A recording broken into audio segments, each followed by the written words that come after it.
Good morning, good morning, good morning, or good evening, wherever you are in the world. Hey, um, today I wanted to take a minute and do something I don't normally do, and nor do many people when it comes to sharing like the behind the scenes or what happens at their mastermind. But I really felt like this would be a great opportunity to not only share like things that are happening in the space, but like what's working now, but also like what's coming. I think that's almost as powerful, if not more powerful, for us as entrepreneurs to be in the know on what the top marketers in the world are doing.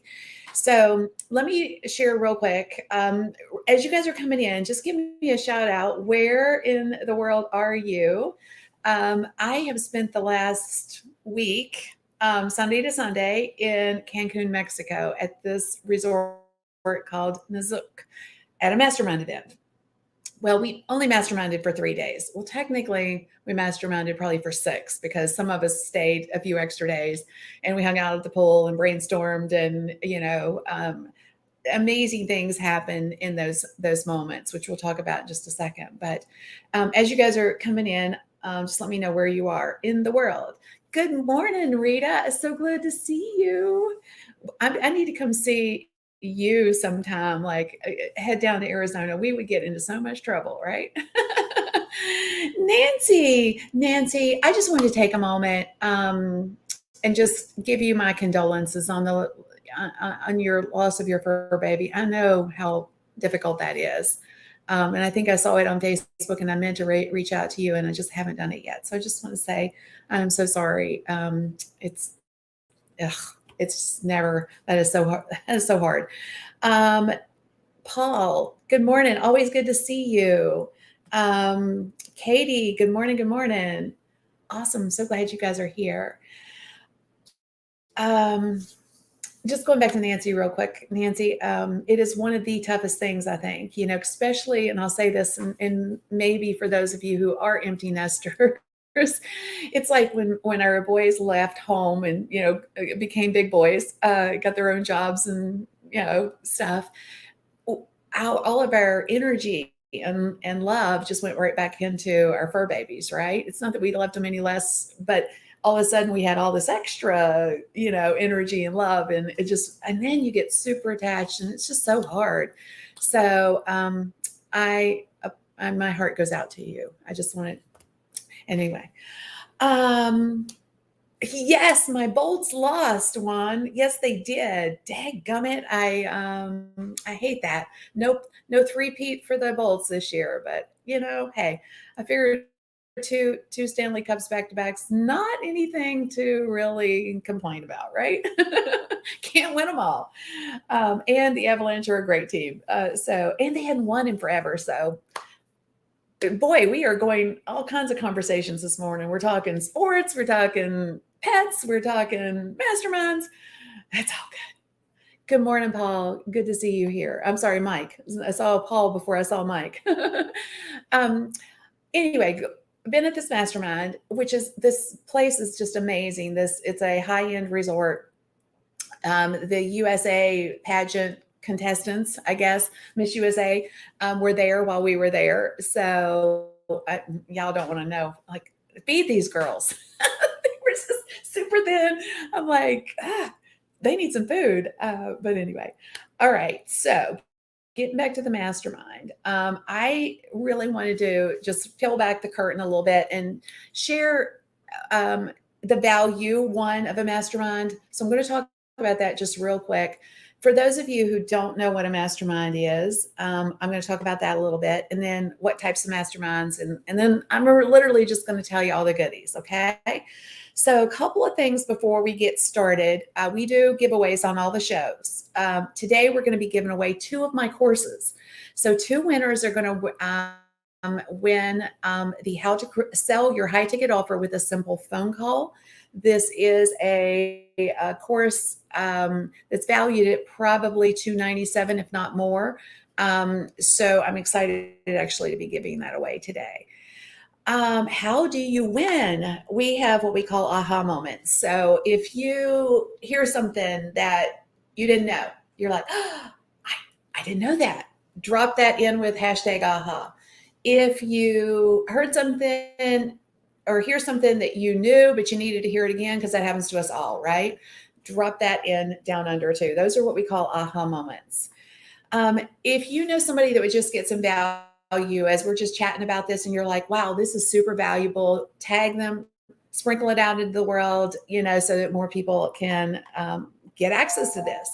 And then ask your questions, please, please, please. And this is going to be very interactive, because some of the things that I say may be like, what?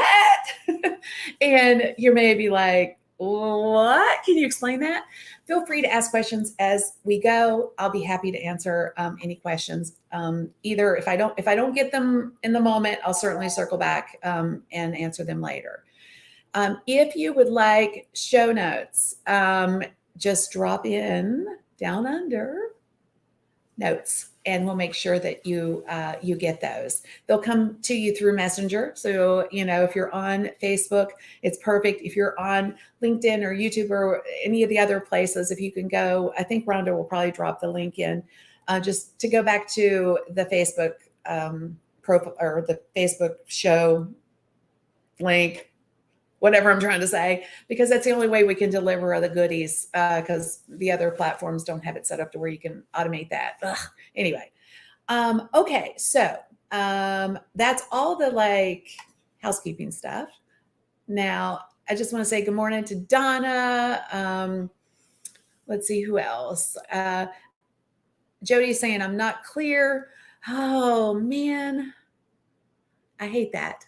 So I do have poor internet here in Virginia, but it is what it is. So I try to just make the best of it. Hopefully you can hear well, and hopefully the video will improve. Sometimes it comes and goes, but it is what it is. But still, I do have some great knowledge bombs for you today, and I definitely want you to get the value of today's live show. So real quick, masterminds, what are they?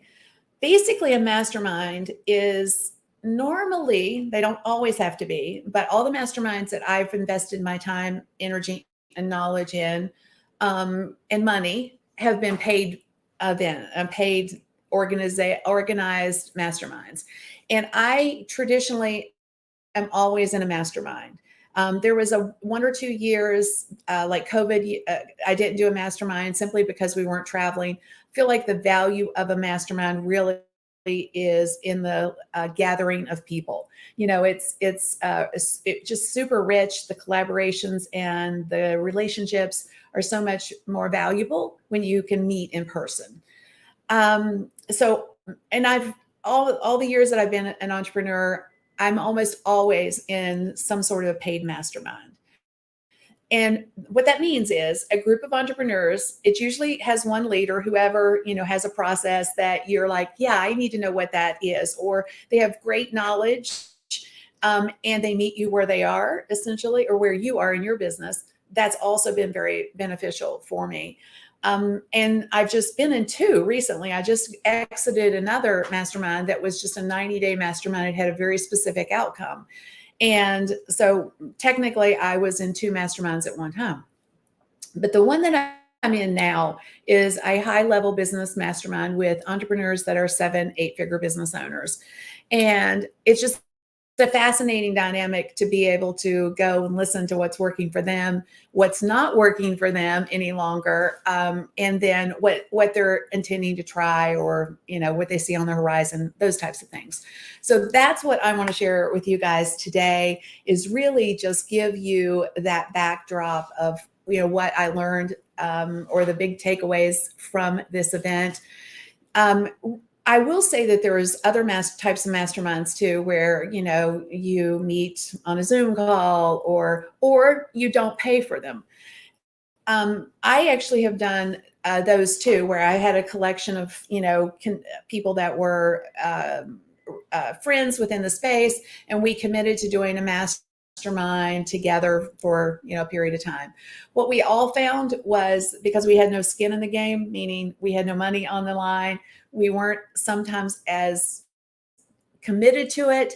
It wasn't that we didn't want to help one another. It just wasn't as, if something else came up that was more important, okay, we didn't show up for the meeting. So I find that lots of times, if you don't really commit to the financial end of, involving yourself in a mastermind, sometimes you don't make the commitment to getting the outcome. And that's not a good thing. All right. So first thing I wanted to talk about is the environment. This is something I found to be true over and over again. When you step out of your work environment, your traditional work environment, like right now, you guys have seen me in this work environment before. I'm in Virginia, still at my dad's house. And I technically am out of my normal because I'm not in my home, that kind of stuff. But I mean, literally stepping out from your workplace, whether you work at home, whether you work at a co-working space, whether you have a physical office. When you can remove yourself from that environment, it just spawns so many. It's almost like it opens up your brain in some unique ways. Now, there's probably some science behind this. I don't know what the science is, but every time I do this, it just makes so much space for opening my brain to what other ideas are out there, or what big idea can I grasp from this? What should I be focused on instead of this pile of stuff that over here that I've been focused on that really isn't making me any money? So it just really opens the door to allowing space. I call it allowing space to actually think. How many of you guys, and feel free to jump in on any of this, how many of you feel like you just get to the end of the day and you haven't really had an opportunity to think that day, or be creative in your content creation, or even in your life? So let me just roll this all the way down to life. So at the end of the day, I go to the refrigerator and I open the refrigerator door and I'm like, what am I going to cook for dinner? Close the door. And, an hour later, I'm like, okay, I guess we're going to have to eat something. What are we going to eat? So it rolls all the way down, I guess, is my point. When you don't have the space to really focus on, having some time to think, it affects everything. And so this is something that's been super valuable to me, is once a quarter, I get time to step away from the normal and have that space to really open up my creative juices, take a peek at what I've been doing. Is it working? Do I want to continue to do those things? Is there a better way to do what I've been doing? What's new on the horizon? What is working for other people? It's just so many amazing things. Now, I will say this, you can get lost in the sauce if you try to absorb all the things and you're like, oh, that person's doing that and that person's doing this, and I need to do those things too. And I personally go to these events with the hope that I can pick up one big idea. And that's really the goal. Every time I go, is at least one big idea that we can come back and implement. And then, we go from there. So changing your work environment is huge. So that's the first thing I want to share with you. It allows you to recharge and refocus. And this is the biggie. And the reason I separated these two things out, even though there's some crossover, is because when you have that energy, and you come back to your workplace, you're like, okay, action. What are we doing? So it not only just recharges and refocuses you, but the action that you start taking and the implementation pieces are you're on it. You're let's do it. Let's do it. Let's do it. Doesn't have to be perfect. And that is something that's, for most of us, is hard. How many of you guys wake up some mornings and you're like, crap, what am I supposed to be doing today? What can I do today? You get so lost in all the details of your traditional business that sometimes you lose the fast action, and that's one of the things I think is super powerful when it comes to a mastermind. It gives you that energy again and really can fire up your business in some unique ways. I'm going to tell another story in just a minute about one of my mastermind, fellow mastermind students that just it came back, took some action. Actually, several of us are already taking action on things that we picked up while we were there. Now, the third thing that I want to talk to you guys about, and this is interesting. This is an age-old thing. Some of you may know this. Some of you may be like, you may need to hear it again. But I wanted to really focus in on this because I think some need to hear it. Sales should come before marketing. Aren't they the same thing? No, they aren't. Sales are something, and you've heard the term, sell before you create it, or pre-sell it, or have a beta program, or there's all kinds of different like terms for this. But you have to prove that you have something people will buy before you invest in marketing. Is that making sense? So you have to sell your thing, whether it's a course, whether it's a service or a product. You have to sell it to prove that your offer is going to work. So how many have done that?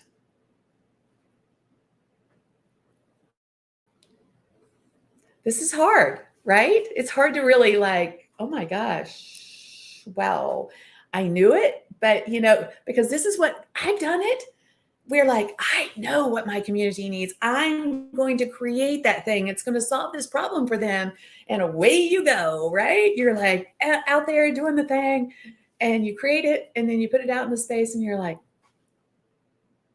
nobody bought, or a handful of people bought. Like, so you have to sell before you market. Okay. So I just wanted to like really hammer that home, because there was a whole conversation around, well, multiple conversations around this while we were there, is, really understanding that you have to have something that people want. And I will take this just a step further. All right. So when you have a warm community, you have an email list, or you have a community on social media, those people are more inclined to purchase from you, regardless of whether or not your offer is, the messaging is super succinct, or, whatever, just because they already have a know, like, and trust factor with you. They trust that you're going to deliver something that's, good for them. But really, when it comes to selling your offer, in order to really scale that offer up, it has to sell to cold traffic, which is where it really gets interesting. Meaning, cold traffic is somebody who doesn't know you from a bar of soap, right? But if you can sell consistently to cold traffic, then that means you've got a solid offer. Not only will your audience, your warm market, want it, but so will other people, which means it's totally scalable. And so that's super powerful. It's just another little side note for you. All right, the fourth thing that we spent quite a bit of time talking about, and this is interesting in the context of, how lots of times how we approach how we're selling things. Your offer should match your traffic source, not the other way around. So, like, one of the things that we did with whether you call him a coach or the leader of the mastermind or whatever, was really creating an offer that matches my existing community's needs, instead of coming up with an offer that doesn't match my existing community's needs, which I have done too.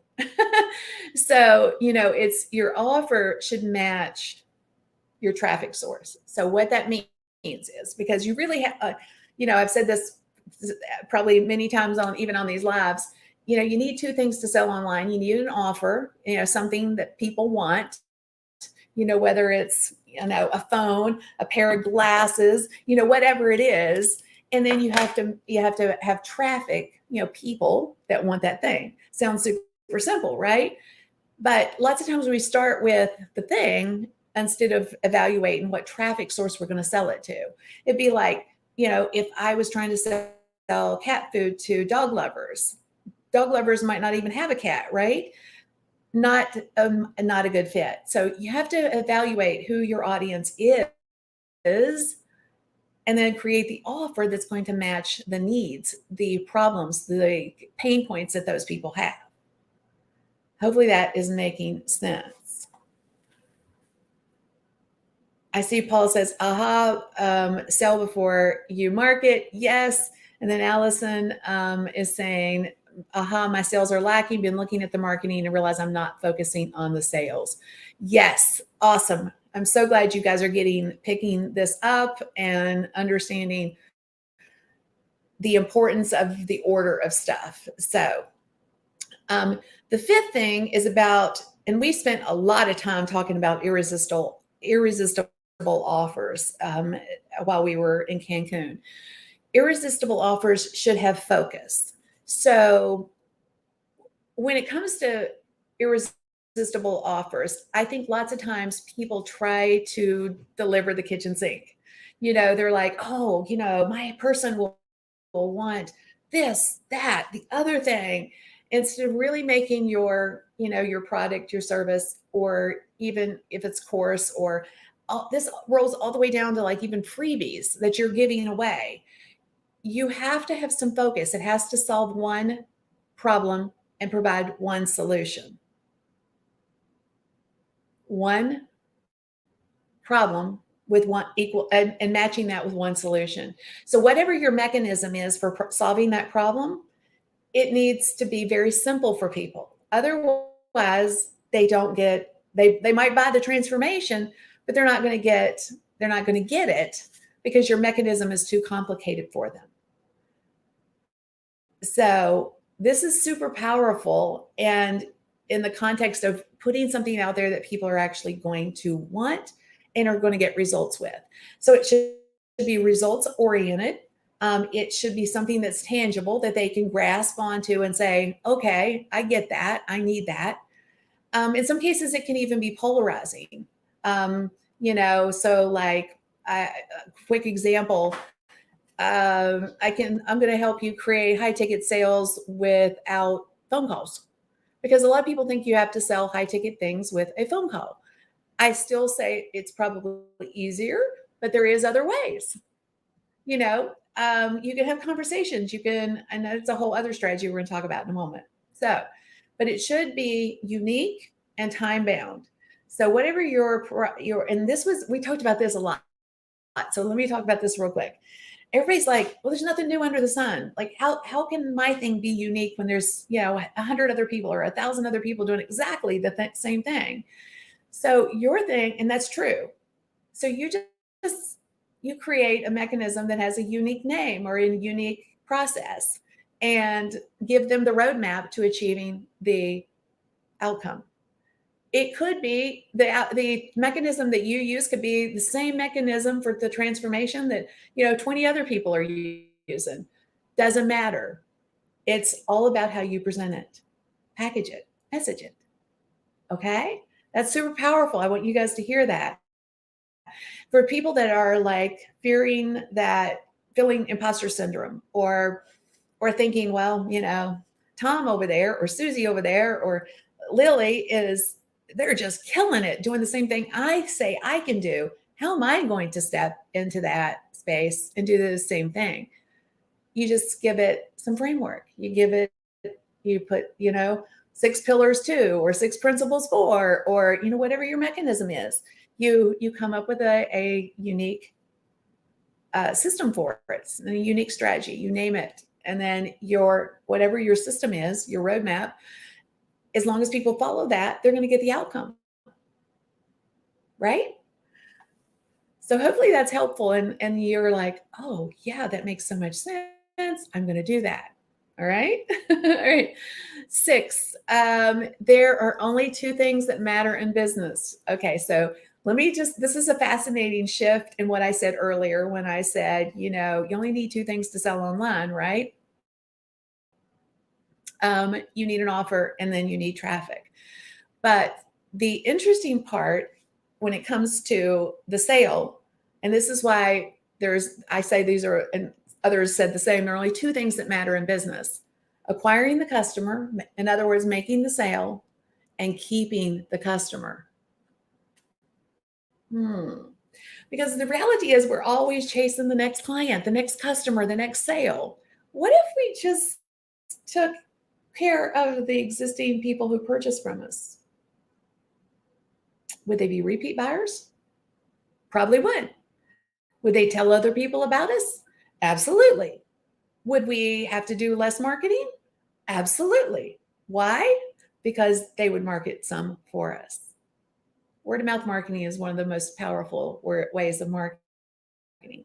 So there are only 2 things that matter in business: customer acquisition and keeping that customer. So, how many of you have a way to consistently bring in new customers? And how many of you have a way to try to keep those customers happy? Right? Now, some of these are going to be stingers. I'm not even going to lie. Some of these are going to like be, oh man, I'm not sure I have that. Or maybe I should be taking care of my existing clients or customers a little better. Love on them, y'all, because they will absolutely bring more clients and customers your way. Just saying. All right. All right. So that was 6. I have 10 with a bonus. So we're getting there, y'all. The 7th thing, there are 3 core things that never change in business. Now, I want to talk, I meant to mention this on the front side of today's show, and I forgot to really position this, but I want to really focus on it because there are so many shiny objects out there today. Can I get an amen? So many shiny objects. And as a constantly recovering shiny object person, I will admit that shiny objects do distract me sometimes. But what I am seeing more and more, and any top marketer will tell you the same thing, is that a lot of top marketers are going back to really focusing on the principles of business. And I think a lot, I won't say most, but I think a lot of online business owners don't have foundational principles in their business established. And that's why they're struggling. That's why they're failing even. So, being focused around the things that really matter instead of chasing the next shiny social object or social strategy or whatever. I think that's going to be super powerful if you really step back and say, I need to really focus on the things that really matter. Okay, so the 3 things that never change. So these are 3 things that never change, y'all. So write these down. No, we'll give them to you in the notes if you dropped in notes. Who is your audience? Do you know who that is? What is the outcome that they want? Because it's directly tied. So it goes back to the traffic source, right? How do you, if you were out there creating something and it doesn't match up with the traffic source you have, probably not gonna be a win, right? So who is the audience? What is the outcome they want? And how does our thing help them get the outcome? If we can nail those 3 things, all things in business flow from there. So who is your who? What is the outcome that they want? In other words, what is that transformation they're seeking? And it's transformation. It's not their pain point. You start with their pain point and you create a transformation for that. So, what does that look like? And then how does our thing, our process, our system, our roadmap, or whatever, how does it get that transformation for them? 3 things. And this would be some help you simplify some of the overwhelm of all of this, right? So the 8th big thing, takeaway from the mastermind was, and this is going to sound harsh, but I hope you receive it in love. If you aren't making enough money, you aren't providing enough value.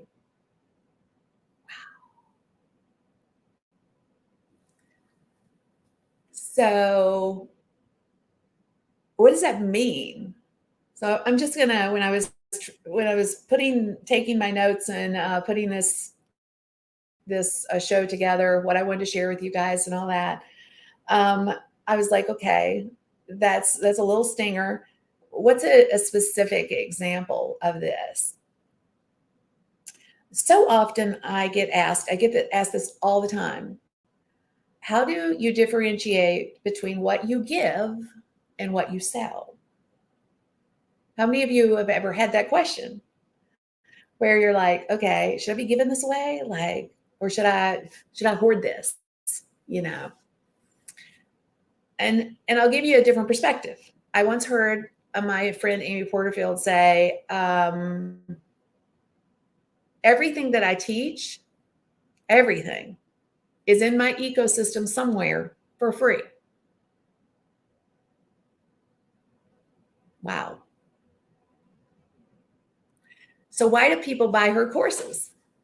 If everything that she teaches is out there somewhere for free, it's because they don't have to hunt pack for all the stuff. It's all in one place and there's structure to it. There's a plan to it.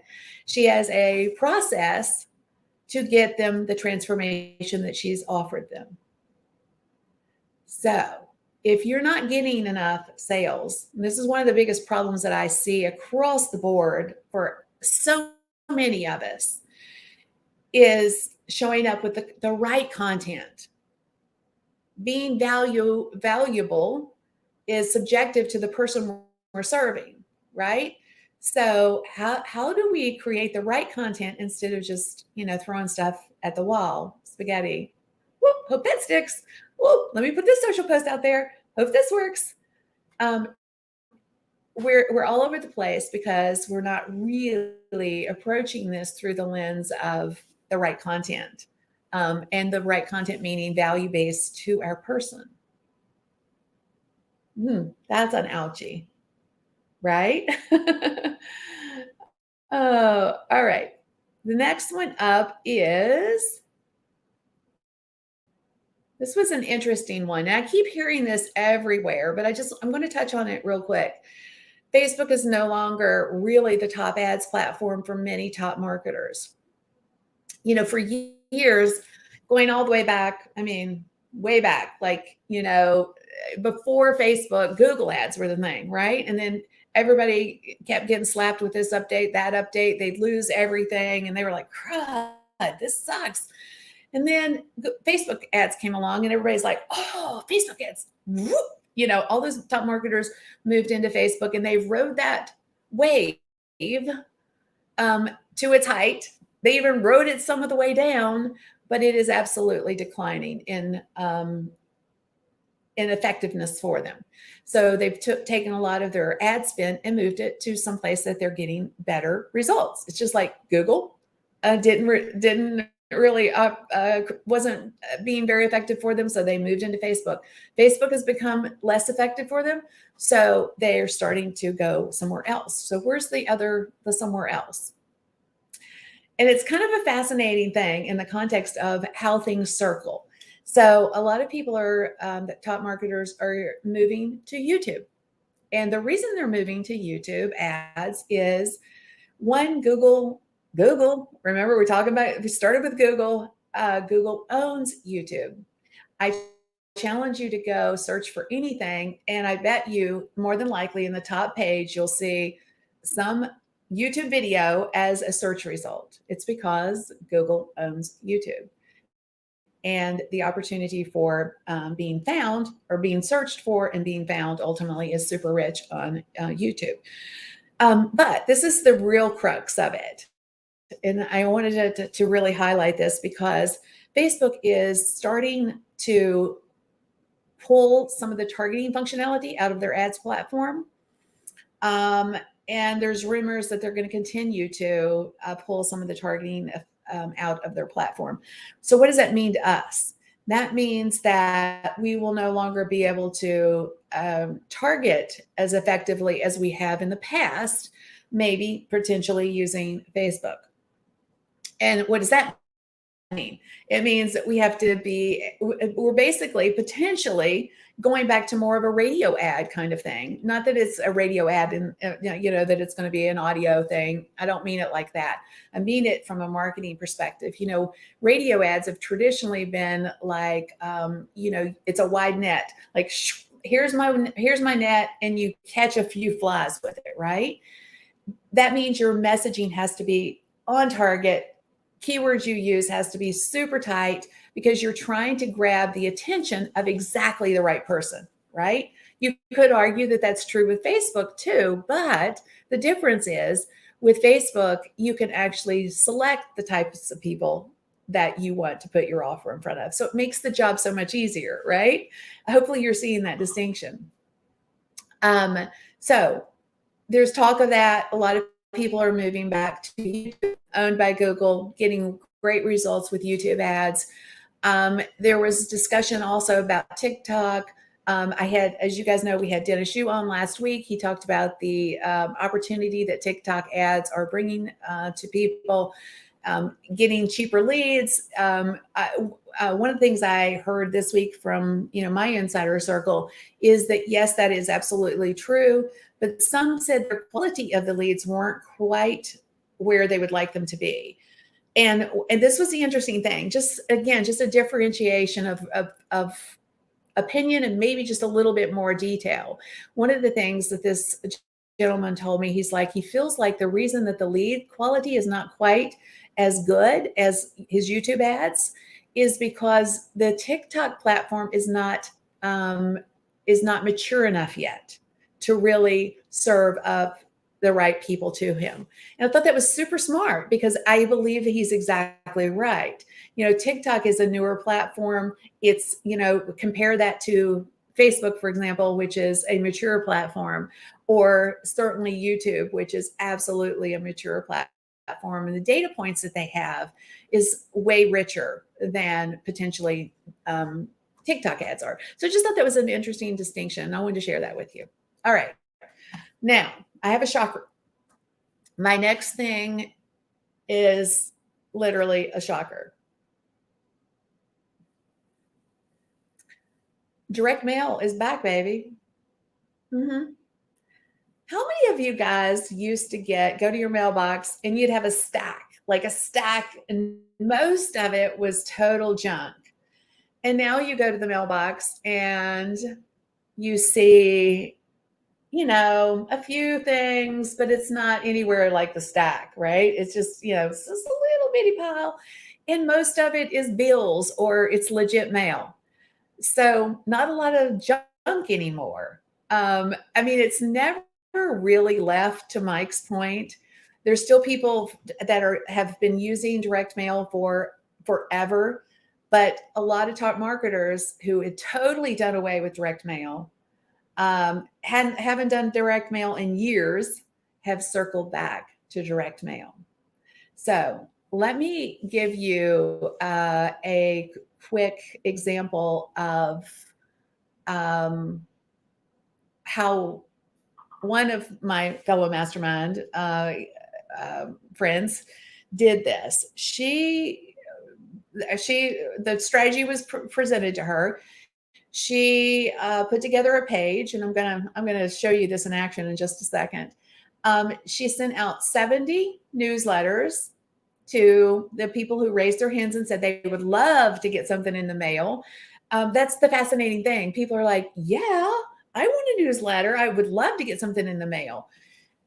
So she had 70 people who raised their hands from her list. She had, I think, a list of about 1,500, 70 people at the time. She's got more now, but at the time said they wanted the newsletter. It cost her, I think she said about $80 roughly to send. I think it was actually a little bit more than that. I want to say it was maybe like 80. She told the exact amount, but it was like less than $100. And she sent out these newsletters. They're all black and white, nothing fancy. And she created as of the mastermind, it just hit everybody's mailboxes while we were there. And she created one $9,000 sale from a less than $100 spend.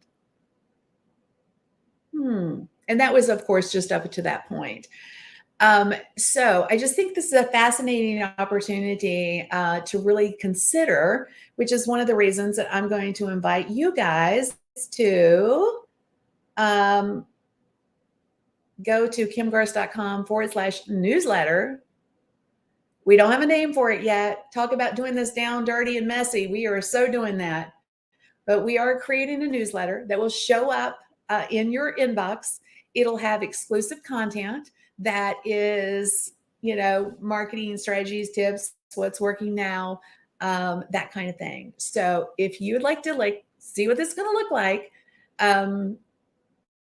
go sign up for it, because we're going to do it as well. So I'm excited about this. Is the first thing we've implemented on since we got back just last night.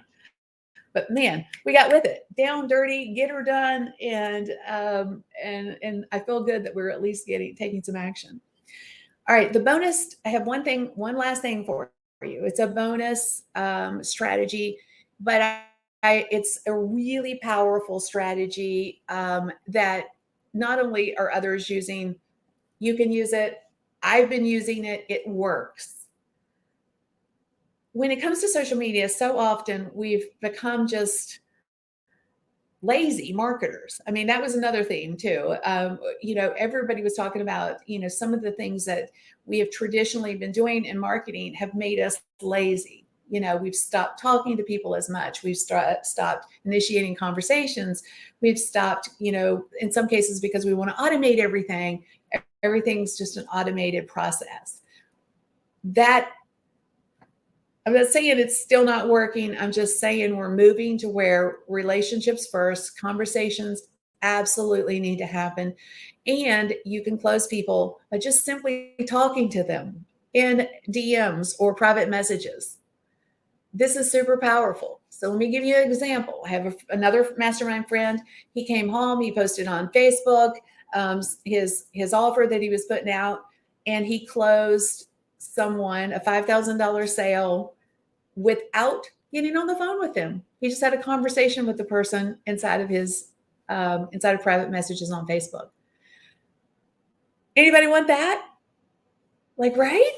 So having conversations with people is super, super powerful. And we are trying to, everybody's trying to get away from that, when now we need to circle back.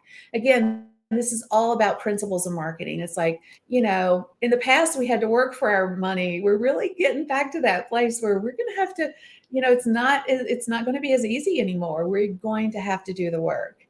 And this is definitely one of those moments. So I wanted to say congrats to our winners. Congrats to Mike and Mary Lee for winning How to Sell Your High Ticket Offer with a Simple Phone Call. Go to kimgarst.com/winner and share your details with us so we can get you hooked up. I love it. Mike says, I sell on Messenger daily. Yes, that is super powerful strategy, especially when you combine it with a Facebook group. It's always an amazing way to really have those conversations, answer questions, connect with people in a personal way. I'm just making sure I didn't miss any questions as we were going. All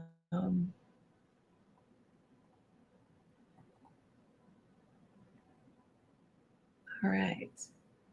I think I got everything. If anybody has any questions or thinks of anything later, I felt like some of you got some aha moments that were like, yeah, I needed this. So hopefully you did. And I'm looking forward to seeing how you move forward. If you are interested in a mastermind for yourself, reach out to me. It's not that I'm trying to sell you anything, but either if I can help you or I can direct you to a mastermind that would be a good fit for you. One of the things that is always a struggle, I think, when we're looking for a mastermind is who, like, who who is going to be the person that's going to actually be able to help me. So if you're interested, if there is someone that I know that would solve a problem for you, or if even if that's me, I'm totally, as you guys know, if you've been hanging out with me any period of time, totally transparent. It's really not about the money, it's about how can you best be served. Okay, so let me know. Just send me a message on Facebook or Instagram or wherever. And don't forget, definitely go sign up for the newsletter. Shameless plug. Okay. kimgross.com/newsletter. I'm excited about this little project. And I'll be relaying the results based on, what happens. All right. So you guys, thanks so much for sharing, being here, spending time with me. Always appreciated. Take care of yourselves. Stay safe and God bless. I'll see you next Monday, same place, same time.